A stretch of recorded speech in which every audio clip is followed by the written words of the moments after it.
Okay, well, we'll get him back here in a minute. Yeah, as soon as humanly possible. But what do you think, Chris? Are you ready to go to the Wild Spirit Wolf Sanctuary for Halloween party?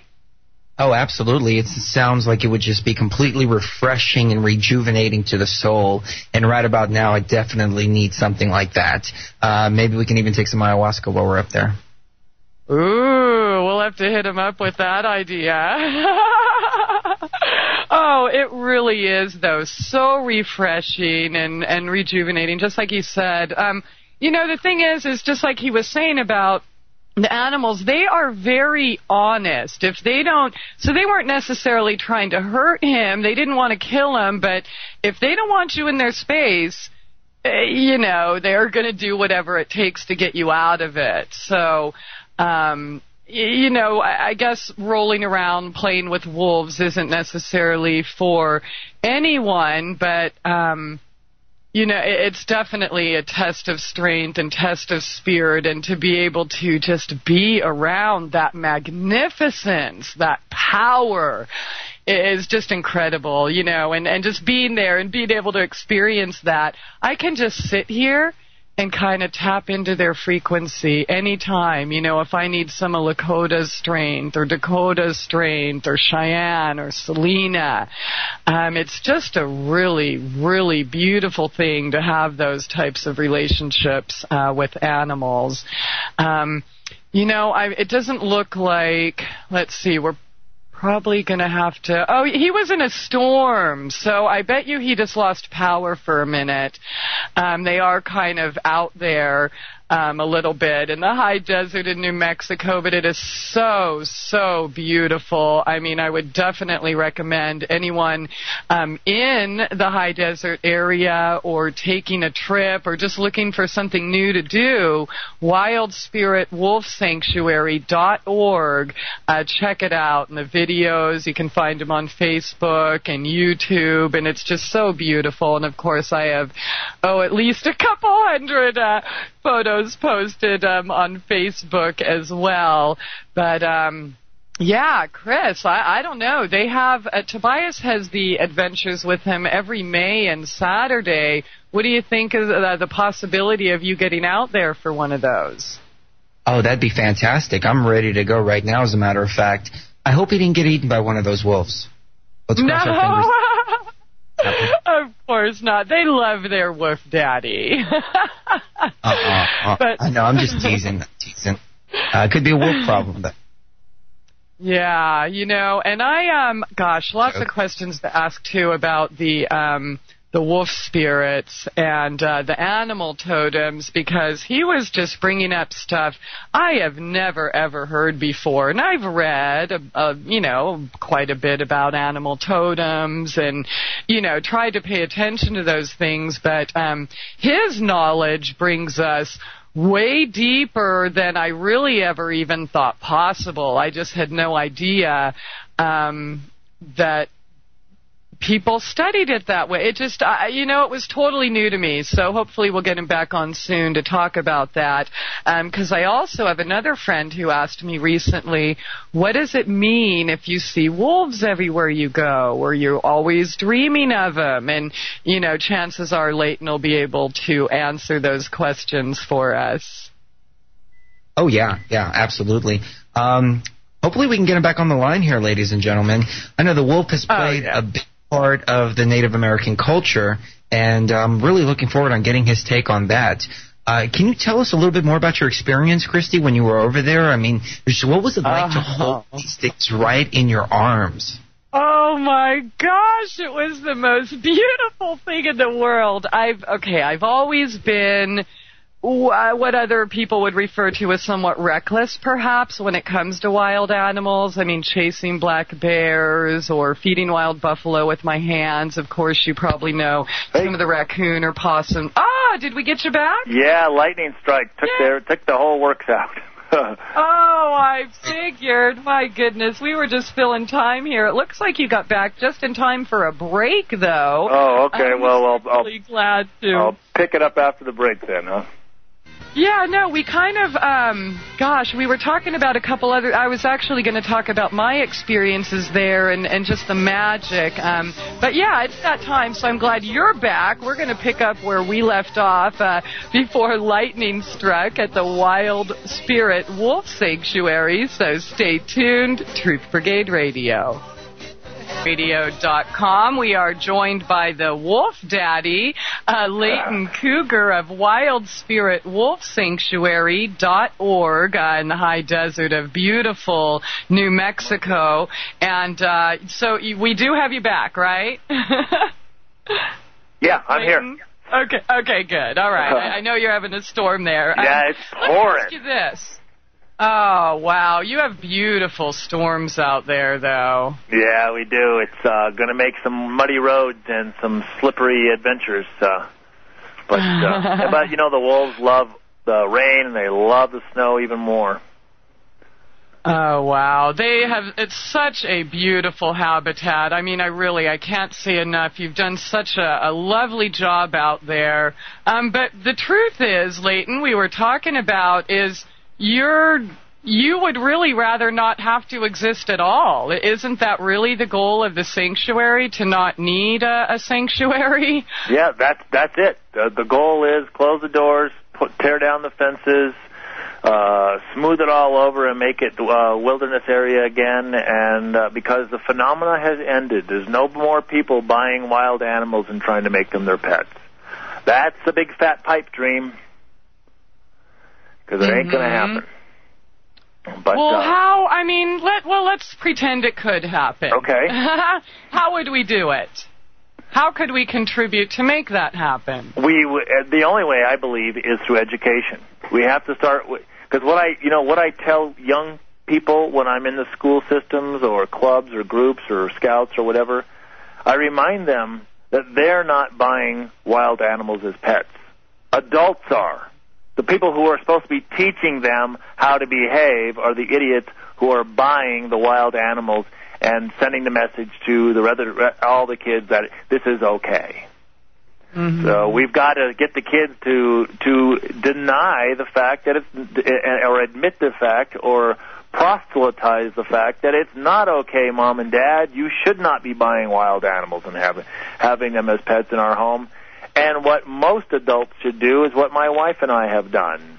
We have a personal home policy. Let's have no one in our house who can eat us. So no giant anacondas to squeeze our poor child to death in the crib. No tigers that are going to snack on us in the middle of the night. None of that stuff. Oh, goodness. I love that. That is a very good policy to have, right? Yeah. Instead of take your shoes off at the door, don't come in if you're going to eat me. Yeah. Well, it still stuns me that, grown-ups who are supposed to have brains still defend the fact that it's okay to have a wild animal as a pet. They defend it. And I want everybody to watch Animal Planet and see Fatal Attractions and see just what happens to some of these people who get wild animals as pets. They don't get to live and tell about it. Yeah, I understand. It's so how this is a thing though. We have I got to talk with a lot of people that go that worked at the sanctuary, volunteer at the sanctuary, and their reasons for doing it, and beautiful people, by the way. But I also became aware of the whole, I guess there's a wolf debate. There's, I guess, people going around, and I think it's our Department of Agriculture or Bureau of Land Management who says that there's a segment, I guess, that is actively going out to kill the wolves. Yeah, that's Fish and Wildlife Services and Game and Fish, and depending on who it is in which state. And yes, there's just a few months ago, the National Geographic magazine had a front cover called Wolf Wars, and it talks all about that war, that battle that's happening. Us humans back in the late 1800s and early 1900s had an all-out war on all wolves and coyotes, and worked diligently to destroy them all. And then finally, when some relatively smart people in our government said, "Whoa, we can't do this because nature's falling apart, and we need these predators where they belong." And so that's when they introduced the Endangered Species Act, and we got wolves on the endangered species list. And then we started the recovery program in Yellowstone and a few other places to bring back the wolf. And that's when we saw clearly that wolves are the caretakers of the woods. They're the ones that make sure that the wilderness they live in is healthy by controlling the ungulate population and controlling some other predator populations. The wolves have a very important job. They are a keystone species. We must have them. Mm-hmm. And, I've spent a lot of time out in the wild, and as I was talking about before, maybe somewhat being irresponsible. I guess I never had any fear with animals in the wild, bears, buffalo, wolves, whatever. But okay, it's that time again. I guess I just want to say is, a wolf has never attacked me. A wild animal has never attacked me, but there's been a whole lot of humans, and I really don't get this fear, the need to exterminate, genocide populations of any living thing. You're so right. They certainly have their place, but it is that time, so we're going to be right back after this short break. Leyton Cougar on Truth Brigade Radio. All right, welcome back. Here, top of the second hour, Truth Brigade Radio with Leyton Cougar of WildSpiritWolfSanctuary.org. And we have a real short segment here. So, I guess basically my point is, I think I was reading something the other day. We did a show about dogs and animal relations, and I read something that 8 people have died at the hands of a wolf in 200 years. And I know just in the time I said that, more than that many people just died from, the hands of doctors or any other establishment. So why all the fear? Why are we taught to fear wolves? Why are we taught to kill them and destroy them? I don't know. I just think it's really bad mythology that has lingered for way too long, and the people who know that the Little Red Riding story is not about a wolf at all. It's about a murderer. It's about a human who's murdering people. But instead, we don't want to say that. Let's just call it a wolf. But you're totally right. Potentially 8 people, and some of those were captive wolves. That and of course the wolf we need to be worried about is one that we're friendly with. Not one that's wandering around in the woods, one that we're close to, and not to say by any stretch that wolves are vicious or mean, because they're not. I always tell people they are a fierce predator. Nothing can stand in their way when they have an agenda to kill it. But we humans are their only predator. They fear us. I wish I could get this through people's brains. We're their only predator. We carry guns. They cannot stand a chance against us. So, and they don't want to know us. When they smell us, they leave. I live in the woods almost my entire 50 years of life. And I have only on one occasion seen a wild wolf.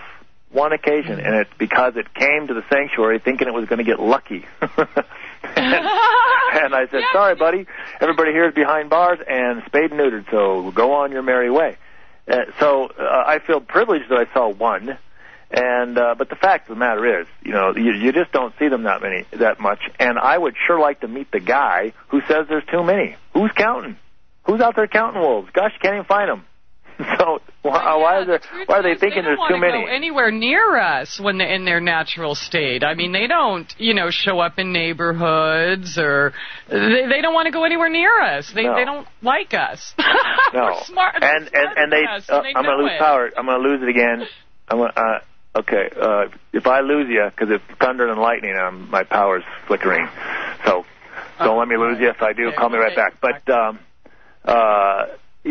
I don't get it. There's such bad mythology and so many poor stories and lies that people tell about wolves. They're simply not vicious, mean creatures. You saw firsthand how friendly some animals can be. Oh, my gosh. They're just so gentle and beautiful and loving. I mean, it's just an overgrown Snickers. My dog, that's all.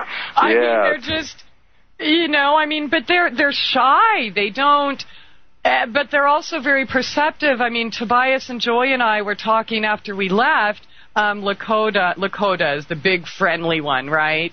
Dakota. Dakota. Okay, yeah. I'm sorry. Dakota. Oh, my gosh. Okay, Joy didn't really want to be jumped on. And, of course, you asked me, what kind of interaction do you want? I want kisses and hugs. I want to be jumped on. And, Joy didn't actually say she didn't want it, but they knew. She knew, or he, I'm sorry, knew that me and Bart wanted to be jumped on, licked on, kissed, etc.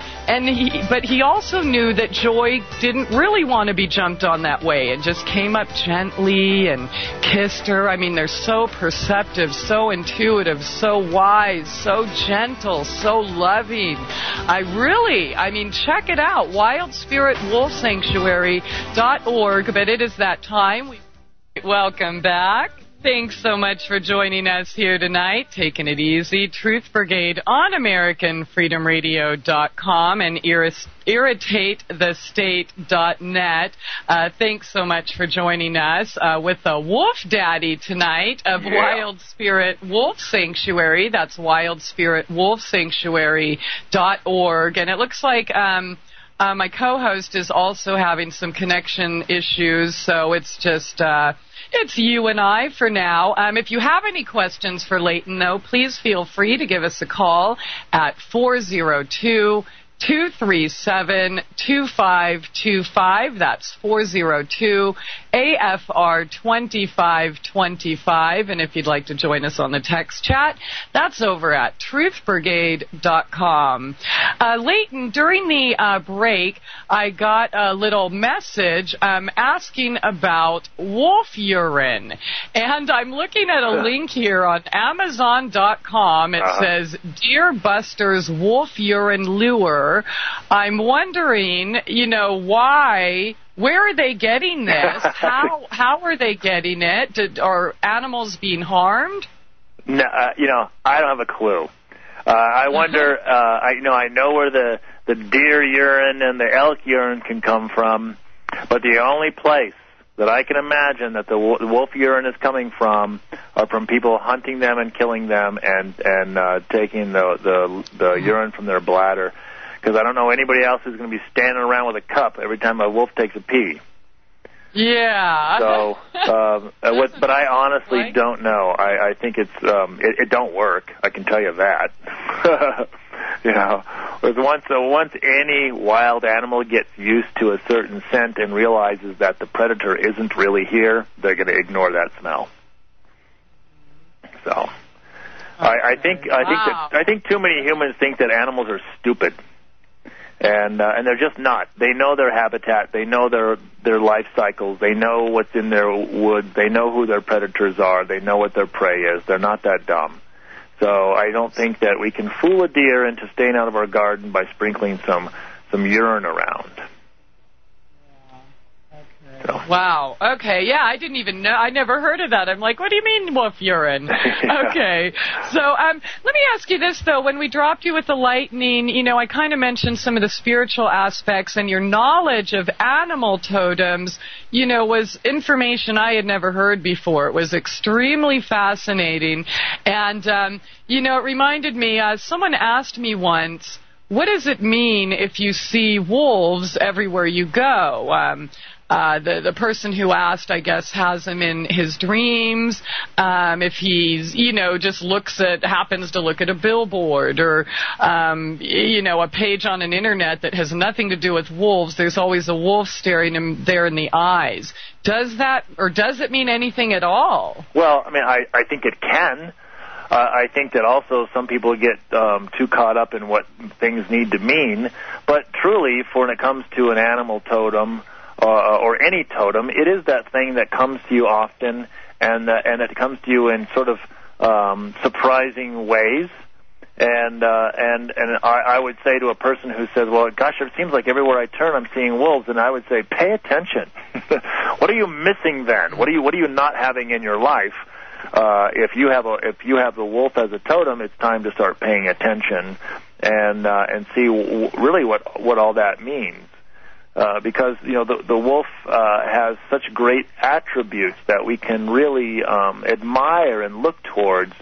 And for those people that have wolf medicine, they need to understand just what are the attributes of a wolf and how does it apply to me right now.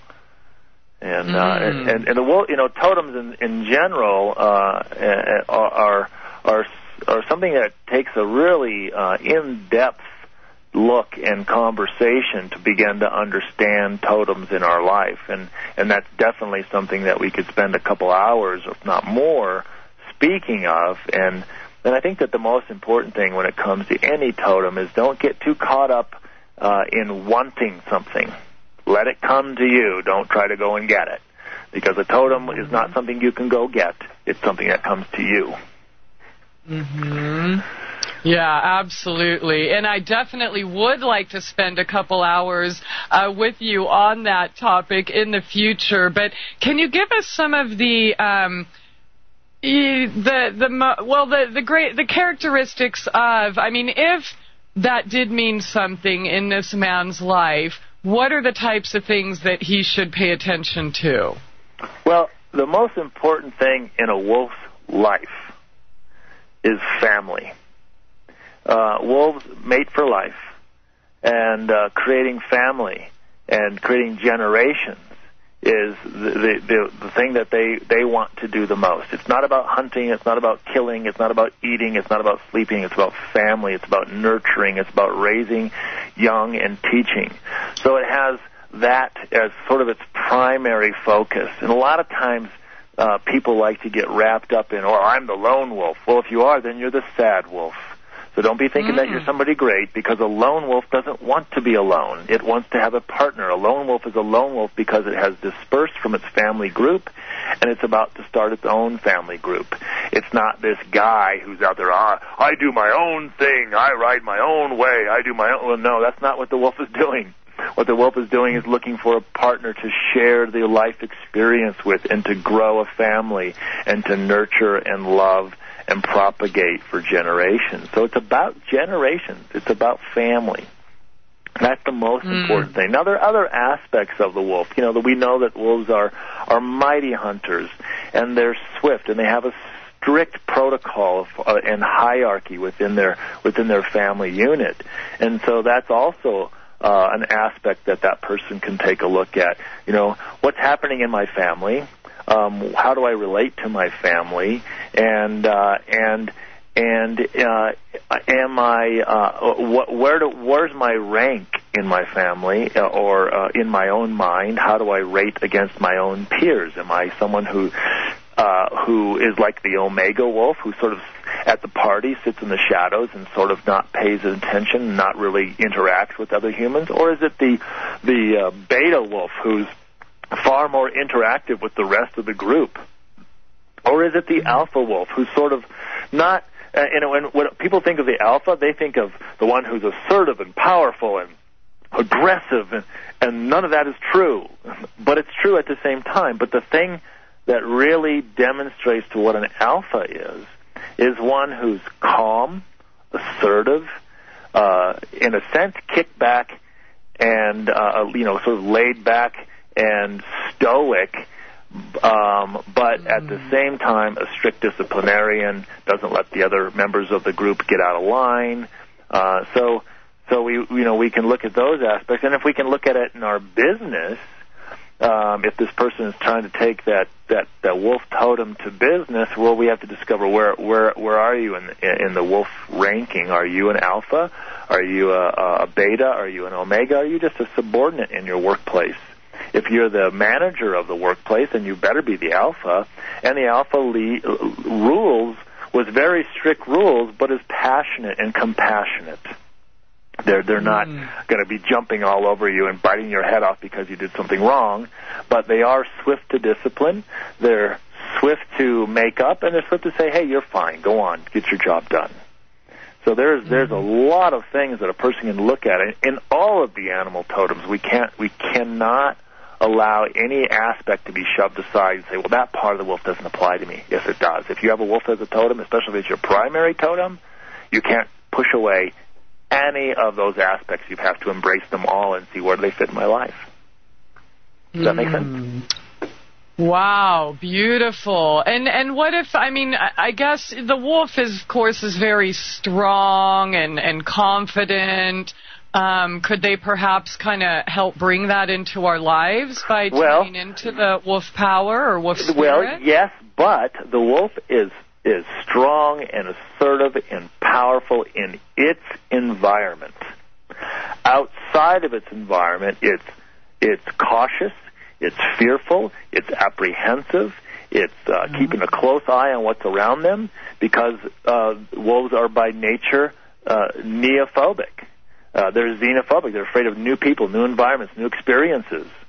And so that's, if you're outside of your territory, beyond, they're looking around, they're looking over their shoulder, they're sniffing the air, they're sniffing the ground, they're making sure that there's nothing out there that's going to hurt them. And because, as I mentioned, wolves are mighty, mighty predators. They're fierce, fierce animals, but they at the same time are the most fearful animal in the forest.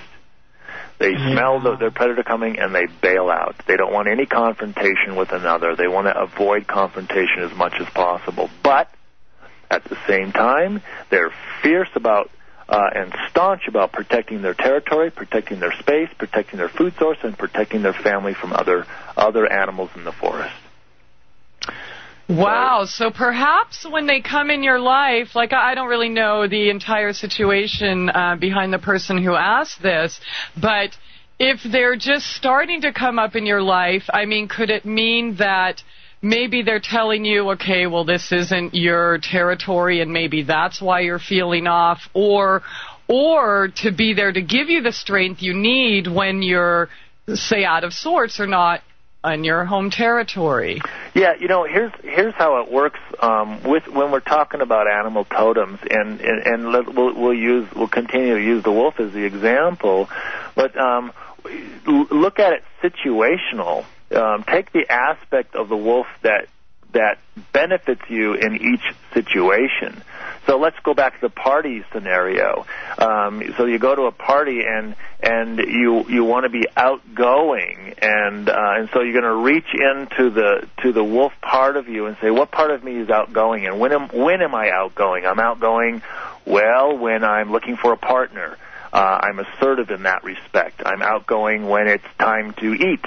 So that's benefiting my physical form. I need to eat, and I can endure all the environment. So I can endure what comes to me in this party that might make me uncomfortable, because sometimes there could be a harsh winter storm that's going to still make all the wolves uncomfortable, but they will endure. They're not going to give in to the storm and crawl in a little hole and die. They're gonna weather the storm. So we want to draw from the aspects of the totem animals that depending on each situation that I'm in, I want to draw from those totems that lend me those things that I need.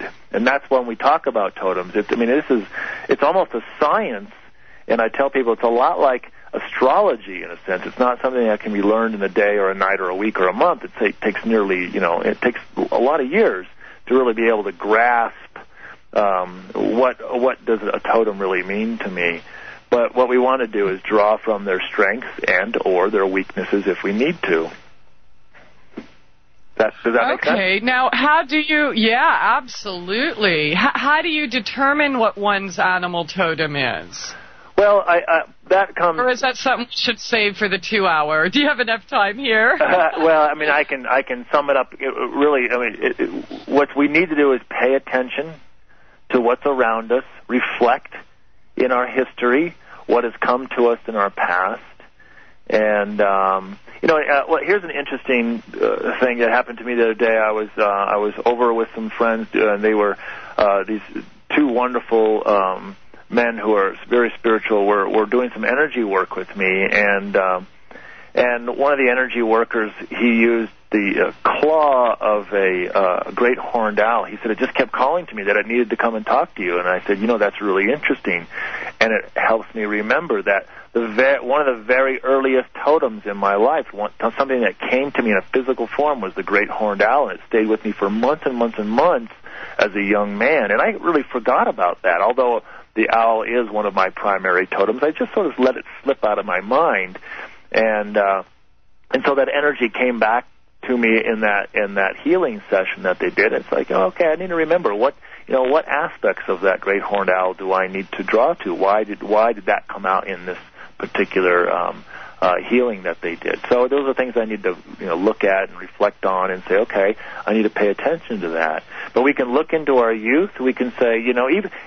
We can go so far as to say, what was the most popular or the most stuffed animal in your life when you were 7 years old? Did everybody just give you monkeys for one birthday present? Everybody seemed to think you needed monkeys and stuffed animal monkeys. Well, if that's the case, maybe people were seeing an aspect of you that you need to tap into and say, well, where's the monkey energy in me?